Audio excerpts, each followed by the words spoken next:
What's happening, everyone? Welcome back to the channel. It is your boy D-WIZZLE, and today we have some big movie news to talk about. I know that been this has been a point of contention with a lot of movie fans and just like movie studios in general. Like the movie industry has been very shook when it came to this. Another acquisition is in the works right now. Once again, just studios monopolizing other studios and owning a bunch of properties, and we're almost going to get to a point where there's no competition with studios because everyone's going to be owned by everybody. But this one, I think, is like the biggest it's ever been since Disney acquiring Fox. It might be even bigger than that, which is even crazy to even say that. But Netflix is on its way to own Warner Brothers. Yeah. Um I never thought I would say that. I never thought those words would come out of my mouth. Netflix about to acquire Warner Brothers. I it's This is insane. That's all I can say is that it's insane. Um, so Warner Brothers has been looking to sell um for quite a while now, especially after AT&T owned Warner Brothers, which is another thing I couldn't believe that actually happened. That AT&T actually bought a movie studio, and because of that, it was a disaster for Warner Brothers. It put them in such debt, financial debt, that it felt like they could never get themselves out of. And then AT&T doing that insane decision of releasing all of their new 2021 release films, um, going day and date on HBO Max, so you can watch them in the theaters and watch them on HBO Max. Probably the worst decision that they've ever done. Even though, I'll admit there was a couple of movies that I watched on HBO Max and didn't go to the theaters when that happened. So I'm guilty of that, but I still don't think that was a good decision for Warner Brothers to do. Like, and that also cut ties with certain filmmakers that used to love working with Warner Brothers, like Christopher Nolan. Now he's going to Universal, about to do the Odyssey, and just won some awards and almost made $1 billion with Oppenheimer. So yeah, they were in a really, really shaky state there. So now, granted that when with Warner Bros. Discovery and David Zaslav, um, trying to fix what they could with Warner Brothers, he did do a lot to fix the debt from Warner Brothers. He did a lot to help them get out of the muck that AT&T left them in, but still, it's not enough for them to just be their own company anymore. Like, they have to be sold, which I'm not happy about that news. I'm really not. I really would want Warner Bros. To stay their own entity just because, of how important Warner Bros. Is as a studio and having its own individual vision and other creative projects and stuff like that. I wouldn't want them to be under somebody else, And at the same time, I don't want them to buy other studios either. Like, I don't want this. I don't like when major studios keep buying each other. I don't like this, but if it has to happen, it has to happen. So pretty much the big three that were in contention of buying Warner Brothers, that these were the main three that were bidding were Paramount, NBC Universal, and Netflix. And everybody was laughing at Netflix because everyone was thinking there's no way that that Netflix is going to own a movie studio. Like, nobody wants that. Like, I'm sure Warner Brothers doesn't want that. Like, it's even ridiculous that they're even trying to bid for it.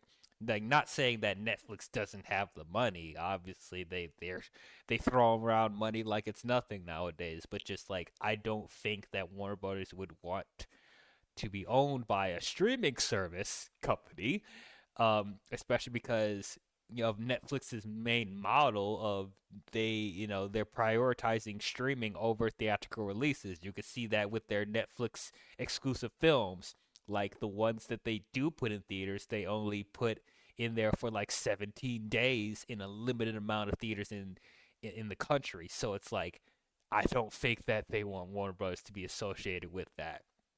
A lot of people were expecting Paramount to get it because David Ellison, who is pretty much going to become the is he? I think he's currently the CEO of Paramount, or he's about to be. Because I think he owns Skydance as well, if I'm not mistaken. But he had like a lot of money, and like he was vocal about how much they wanted Warner Brothers, and like they have a lot of plans going forward if they do own Warner Brothers and stuff like that. And so like he had a very invested interest in buying Warner Brothers itself. So a lot of people were thinking that they were going to lean towards that. Um, Even though me personally, Paramount, I don't even think it's a great choice either, because if you've seen the track record of Paramount over the past few years, like they had some really good hits like Top Gun Maverick and a couple of the Mission Impossibles, and but like as far as their big IPs and stuff like that, and how they're doing financially at the box office outside of Sonic the Hedgehog and Top Gun, and maybe a couple of the Quiet Place movies. I don't know. They tried with SpongeBob, but they're failing hard. But as far as they're managing their IPs, it's not the best. Like I don't think I would trust them with Warner Brothers properties, to be honest. But that's just me. Honestly, if there was anyone that should acquire Warner Brothers, or like this is the lesser of the three evils, it would be NBC Universal. One, because they already have a shared relationship with Warner Brothers, like they're already collab on other things, and their studios are not too far from each other. And just from selfish reasons from me, like if they did acquire Warner Brothers, then there's a lot of potential with what they could do with Warner Brothers properties for their Universal theme parks.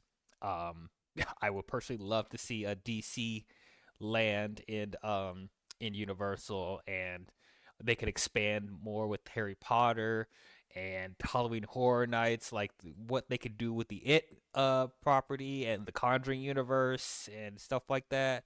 Lord of the Rings, you could do a land with Middle Earth and stuff like that. Like there was a lot of potential with that. So selfishly, I would want it Universal just for the park stuff alone. But still, but another thing is that they already have a relationship, with each other, so it wouldn't really like affect too much from each other. So that's why I would have personally want a Universal. But actually, the one thing that we thought would never happen, and we were afraid that it would happen, it looks like it's possibly going to. So Netflix won the bid from Universal and Paramount. They won the bid. Warner Brothers decided to choose them. And man, I have a lot of thoughts about it. I'm very perplexed. I'm I'm very perplexed. Man, who would have thought this would happen?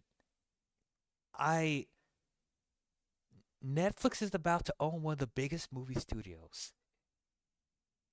I don't know. Now, granted, as of this recording, it's not put to pen and paper yet. They're in personal talks, so it's nothing's concrete. Like something could come in and disrupt it. So, but as far as them getting exclusive talks about and them winning the bid, it looks like probably a year from now it's going to happen. So, how do I feel about it? Well, for one thing, I am a Netflix subscriber. I do like Netflix a lot, actually. They are the biggest streaming service for a reason. They have a lot of really good content on there, and like their library is huge and it's very convenient. Um, and I like how their streaming service is set up. It's very easy to learn. And like I said, I've enjoyed quite a bit of stuff on Netflix. Mostly from their shows, obviously, with Stranger Things and Cobra Kai and Squid Game and all that stuff. Like they have some really good stuff on there, and their movies are hit or miss.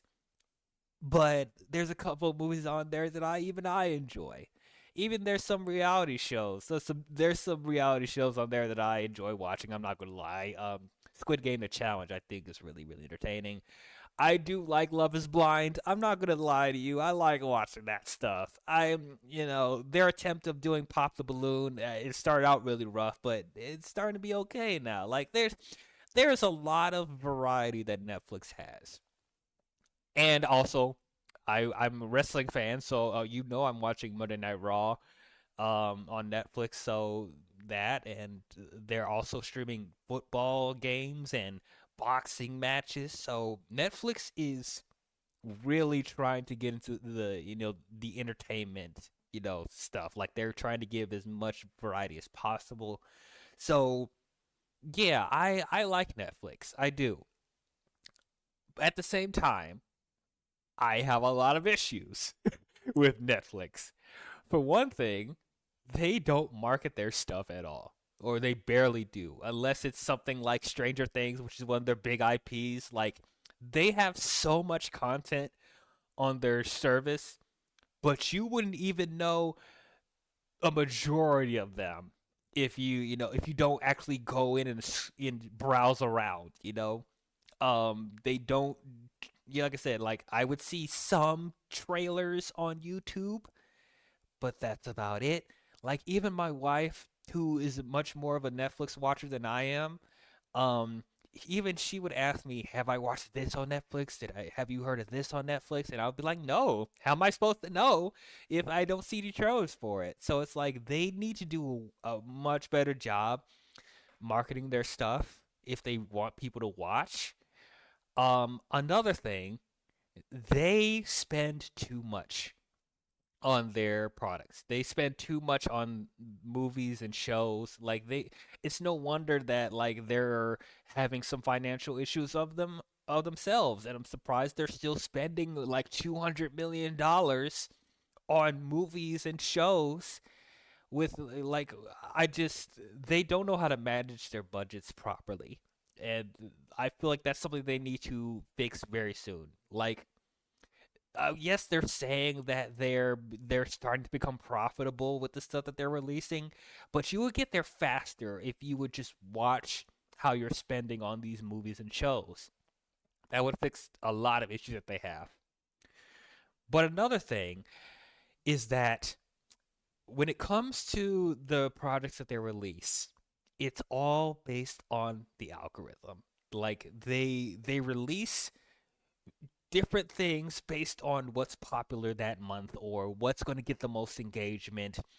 Like they're not really a creator driven service, except for unless you're like certain directors, certain well-known directors. Like they will give directors some, like a majority of creative control, but like it doesn't feel like Netflix is driven by originality as much as other movie studios. Like I said, their content is based off of algorithm. Like their main focus is just releasing content, not creating visions or stuff like that. Like that's what I'm not feeling, and it's just like even when there are shows out there that shows that they release that get good reviews and stuff like that, they will cancel a great show if it doesn't get them the subscription numbers, if it doesn't get them the viewerships. That's what their model is based off of. And they need, when it comes to them releasing their movies in theaters, they need to give them a bigger theatrical window. That is a problem. The 17 days and only be released in 600 theaters in the country, that shouldn't be a thing. They need to let it be released a little bit longer, and they need to be released in more theaters. Like that's not you're not giving them a fair shot. And even with that, it has been proven that when they do give them theatrical releases, that they do better on Netflix. So it's like, why wouldn't you put yourself in a situation where you'll be more successful? I don't understand that. I don't. Um so when it comes to them buying Warner Brothers, of course I'm fearing them the most. Like, oh, they're gonna take Warner Brothers and pretty much assimilate them into Netflix. They're going to take all the Warner Brothers releases and they're going to release them on Netflix, or they're going to give them a limited theatrical release, and they're going to micromanage what movies they're going to release, and it's all going to be based on content algorithms and all that stuff. Yes, I'm fearing all of that. They're going to fire a bunch of people already working there, like the James Gunn and Peter Safran with DC Studios. They're gonna fire them, or they're gonna fire the other two that are running the creatives in Warner Brothers. They're gonna do all that. They're gonna get rid of their animations divisions. They're gonna focus on their Netflix exclusive animated stuff. Like you're gonna see a whole bunch of their library be depleted and all that stuff.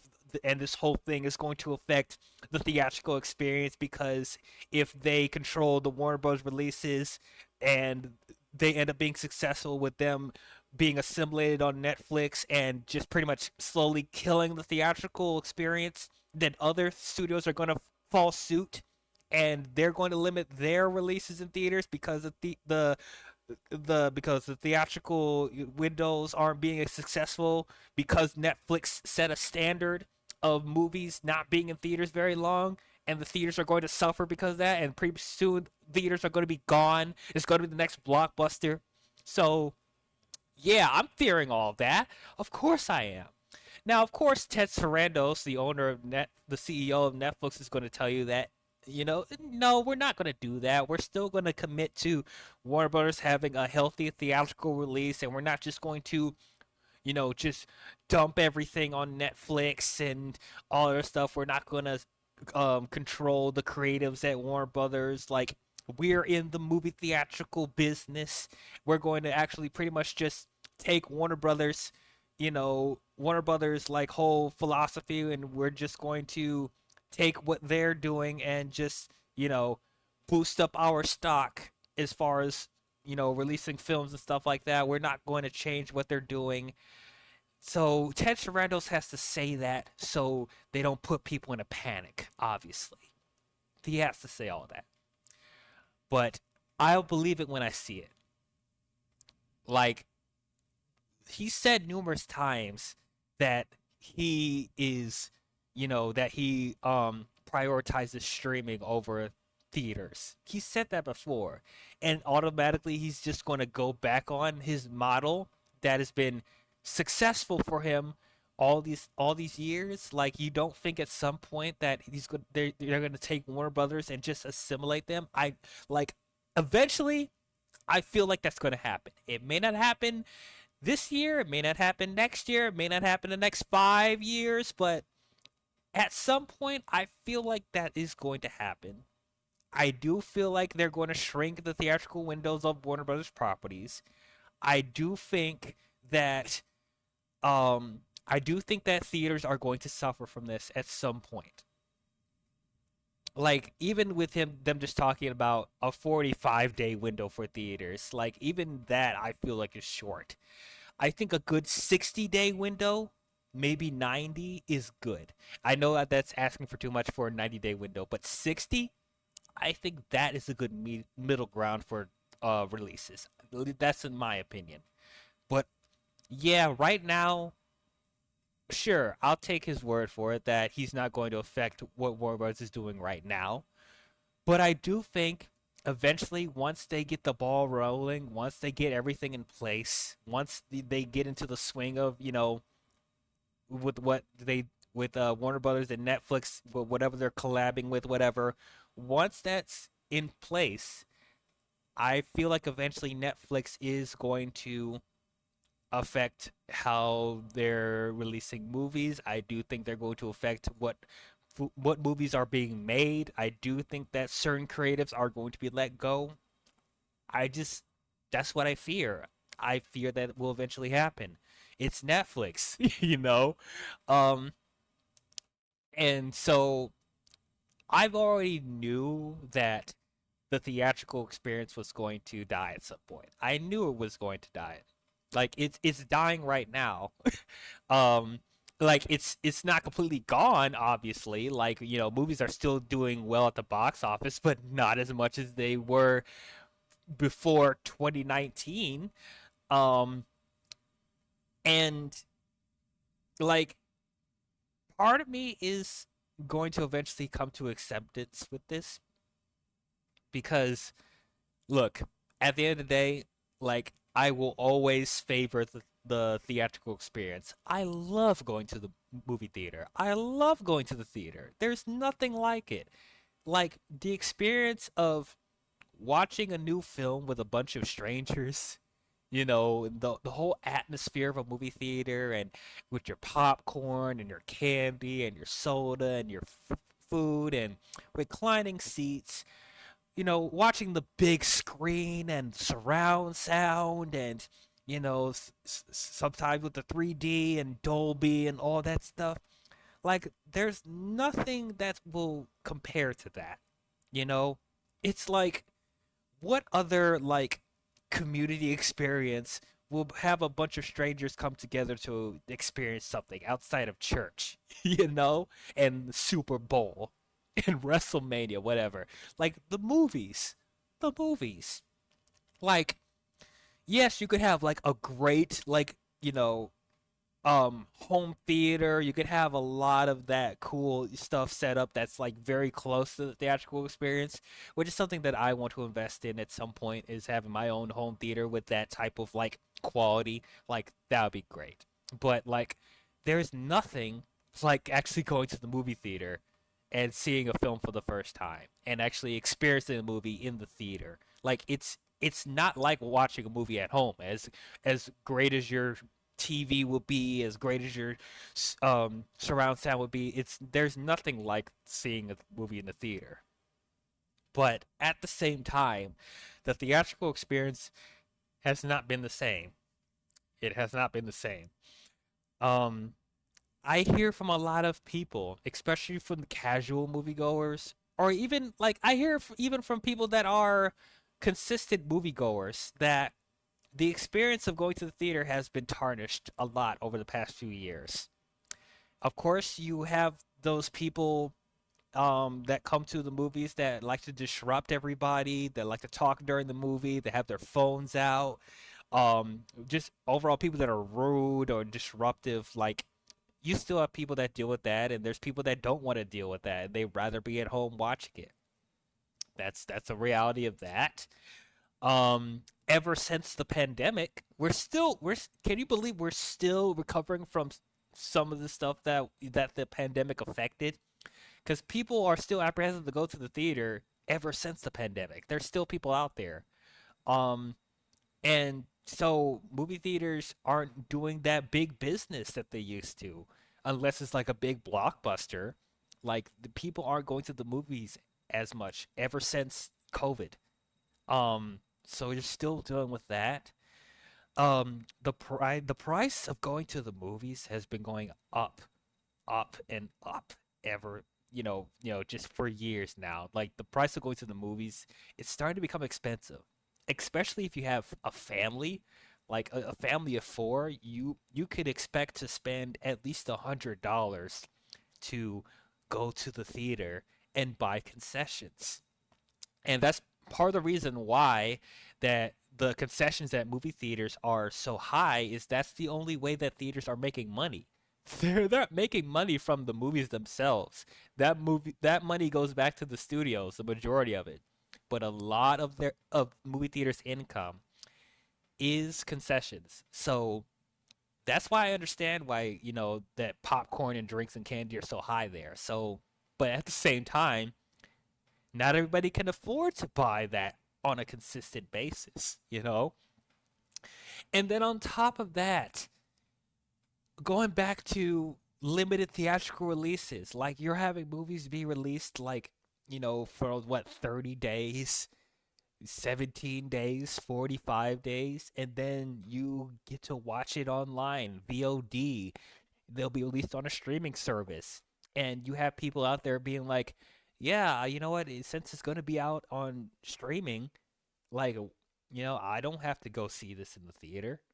And I'm guilty of that as well because there's definitely been some movies that I don't want to go see in the theater. Five Nights at Freddy's. Stuff like that. That, like, if I have the option of watching this at home, I would rather watch certain movies at home. Um, so, I can't lie and say that if the option's out there that I wouldn't take it. And I'm not able to go see every movie in theaters, you know? It's like not only do I don't have the time to see every single movie in the theater, but also that costs a lot, you know? So, I don't know. Maybe in the long run, maybe this could be beneficial, for certain people that you don't like going to the theater anymore. Is trying to do something that's cost efficient for them because I know that's something that would be beneficial for me, especially if I'm trying to review as many movies as possible. It's very convenient to watch stuff on streaming service. And so, like, if Netflix does eventually want to make of the theatrical windows of Warner Brothers shorten, and then I can conveniently go watch it on HBO Max or even on Netflix, then I'm not gonna lie and say that I won't take it. It's very sad that I'm coming to this reality that I'll be surprised that movie theaters are still around in the next 10 years. I do feel like they're going to go the route of the the blockbuster stores, like we're not going to be renting DVDs and VHSs at a store anymore. You're just going to conveniently see it on a streaming service. And I feel like eventually that's what's going to happen to movie theaters. I hate to say that, I really do. So we're gonna wait and see what happens. Um, I pray for the best, but I'm expecting the worst scenario to happen. Um, I'm still gonna be a Netflix subscriber. I'm still a fan of Netflix, but as far as them owning a whole movie studio, I do have a lot of concerns. But maybe it's just us having to come to the realization that theaters are dying off and we need to adjust at some point. You know, it's a similar thing with physical media as well. Like pretty soon DVDs are going to be obsolete and you're just going to be watching everything on a streaming service or VOD. And that's not something that I prefer to do because they can get rid of any movie or show they see fit on streaming or VOD. Like, which with that, like, you're not going to be able to, I want to be able to physically own something and they won't be able to take it away from me. So I don't know. It's very concerning times. It's very different times. So I don't know. We'll just have to see where everything goes in the next few years. We'll see if Netflix actually officially gets Warner Brothers, but it's almost like a full blown conclusion that it's gonna happen. So those are my thoughts on Netflix owning Warner Brothers. What do you guys think about it? Do you guys think this is a good move? Are you guys concerned like I am? How do you feel this is going to affect the theatrical window? Um, how do you think this is going to affect the movie going industry? How do you think it's going to affect movie theaters? Do you think they'll be able to hold on to movie theaters, or do you think they're going to slowly die off? um, do you guys even enjoy going to the theater? Would you guys rather watch stuff at home on a streaming service? Comment your thoughts down below. If you guys enjoyed this video, please don't forget to leave a thumbs up and subscribe to the channel. And don't forget to hit the bell if you want to be notified on future videos I'll be doing. But that's all I have for you guys. And I'll talk to you guys later. All right. See ya.